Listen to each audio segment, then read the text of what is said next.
not as much entrenchment. So we're very slow up here, but then as it goes downstream, it meets with the Green River, and it's going to add to that CFS, it's going to add to that volume. And so it continues downstream with a higher flow rate with the same basically trench level. So when you have the same width or trench level, but you're adding twice as much water flow, that flow rate's going to increase. So the width of the canyon is relatively the same where the entrenchment takes place, but you're doubling the volume, and so that's going to speed up your CFS. So let's talk about the difference between arches and canyonlands. Over at Arches, they have the Entrada sandstone, which is a great arch-bearing rock layer, but our Entrada was eroded away. So remember, we're talking about the Moab Fault, and when you have this uplift, you're going to have what's called displacement.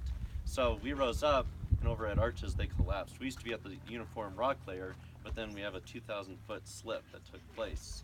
And once again, when we rose up, we were subjected to the river. Our Entrada eroded away, and that's why we don't have a lot of arches here, because we don't have the Entrada, whereas over at Arches, it's protected, and that's why they have a lot of arches over there. All right, so let's talk about these heavy sediment loads. These heavy sediment loads are going to be redeposited. So if you've hiked to the bottom of the Grand Canyon, you've seen the beaches at the base by Phantom Ranch, and those beaches are nothing more than the redeposition of the sediment that was once in rock formation here at Canyonlands.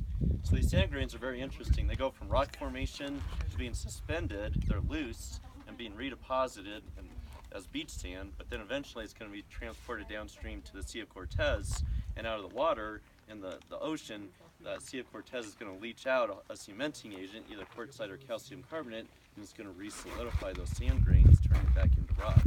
So you can see this process of the sand grain, it's always going from rock formation to being suspended as a loose sand grain.